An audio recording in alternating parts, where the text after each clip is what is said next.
When a seemingly innocent modern day version of a classroom turns out to be a hidden agenda only to help the governing force intrude into individuals' lives, it becomes a big, huge problem.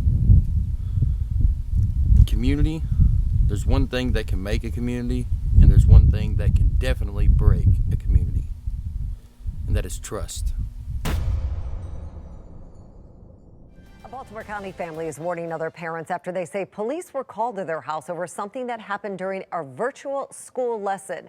As Project Baltimore's Chris Papps explains, the incident is raising concern over privacy and safety in this time of online learning. Airsoft, clearly not a real weapon. As a Navy veteran, I did 4 years active and then 4 years inactive. Courtney Lancaster has extensive knowledge of guns. I understand what safety. How to use them. This is also a BB gun. How to store them. Yeah.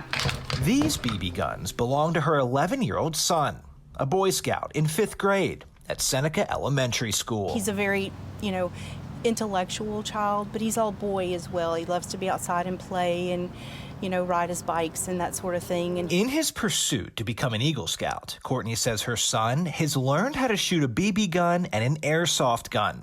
He's also taken 3 levels of archery lessons. His mother says he stores his bow and guns on his wall in his bedroom. It's never been a problem.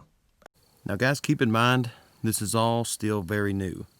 But could this be a form of a stepping stone to later help with bypassing investigations or possibly even warrants to get into people's houses?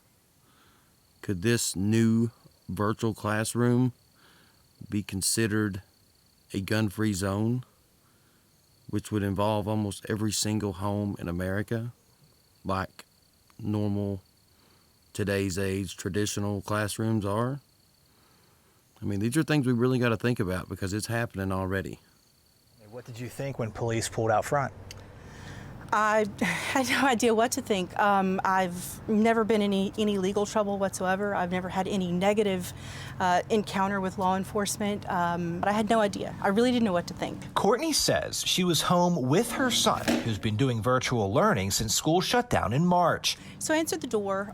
The police officer he was very nice. He explained to me that he was coming to address an issue with my son's school, and then explained to me that he was here to search for weapons in my home, and I consented to let him in. And then I unfortunately stood there and watched police officers enter my 11-year-old son's bedroom.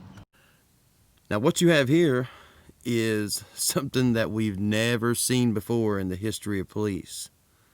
The police is taking full advantage of this woman and her property. They have not made her aware of her civil rights, that she can refuse to have her home searched until that cop gets a warrant signed from the judge and has it in hand.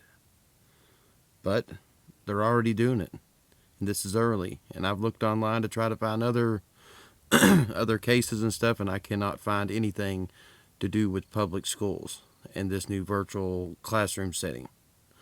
So what we have here is this woman got played by the police, and once the cop was let into her house, she was literally screwed. He could have done whatever he wanted to. Luckily, it worked out, and maybe he just didn't want to do anything that day, or maybe he was one of the few that actually has, a conscience, and he went there to do his business and he left.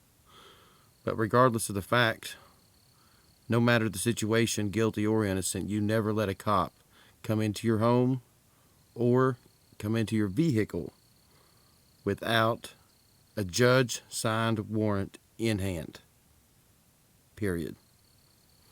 Courtney was told someone had seen the guns in her son's bedroom during a Google Meet class on his laptop. I thought this is outrageous. This is despicable. I had no idea what in the world could this be over? BB guns never even once entered my mind.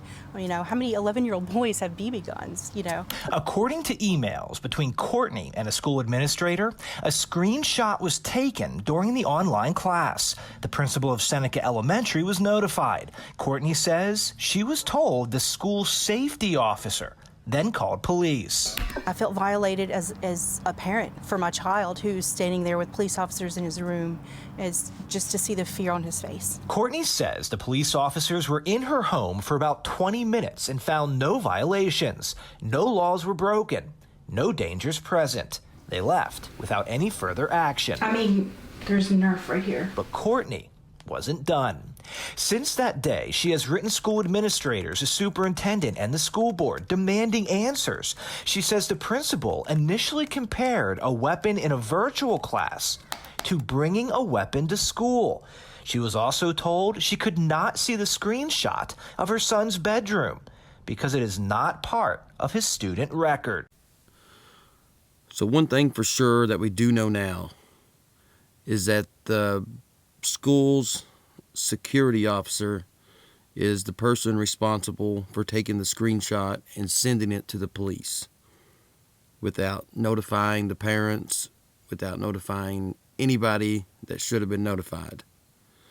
And first off, why in the world do they need a police officer watching over a virtual classroom that's done online through webcam?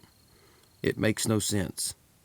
And secondly, was any of the other parents to any of these students notified beforehand that there was going to be a cop, not a teacher, not a school employee, but a cop watching their students, watching their children inside everyone's individual home setting? And who else was on that virtual classroom that didn't speak up, that we still don't know about? This is risky. We don't know these cops. We don't even know half the teachers anymore. It's absolutely scary to think about who are on these calls. Who do we have viewing your children and subsequently taking these screenshots? They can be sent anywhere or used for any purpose. The Baltimore group, the media group that's covering this, they reached out to the public schools in this area, and they requested an interview so that the public could hear back from the schools. Well, they declined the interview, and they sent an email. How do you guys like that for public integrity? Our long-standing policy is to not debate individual circumstances through the media. There are multiple ways for families to share concerns with us. In general terms, the safety of students and staff is our chief concern, whether we are meeting in classrooms or via continuity of learning. Courtney says she understands the safety concerns, but no one called her first before involving police. So what we have here is a publicly funded school, funded by people like me and you, who has created a policy that basically keeps them from having to say anything that goes on behind the walls of that public school. Almost as if they declare that their children in the school that belong to the parents now belong to them. It's screwed up, guys. And the police, they're not going to do nothing about it. They want it this way. It's just time to reconsider what kind of schooling that we must provide for our children. Because once integrity and trust is lost, it's hard to gain back. And as for a community, there's one thing that can make a community, and there's one thing that can break a community, and that's trust. There's no more trust. There've just been a series of lies and, just no cooperation. Now she worries about the future of virtual learning that has no clear policies in place. You know, what are the parameters? Where are the lines drawn? If my son is sitting at the kitchen island next to a butcher block, does that constitute a weapon? I mean, it's not allowed at school, right? So would my home then be searched because he's sitting next to a butcher block? So yeah, you know, I feel like parents need to be made aware of what the implications are, what the expectations are. And guys, what I want you to take away from this is there's one thing that can make and or break a community, and that is trust. And I'll end things on a quote. It's no measure of health to be well adjusted to a profoundly sick society. We all live different lives, but yet we all still have the exact same problems. And guys, that's by design.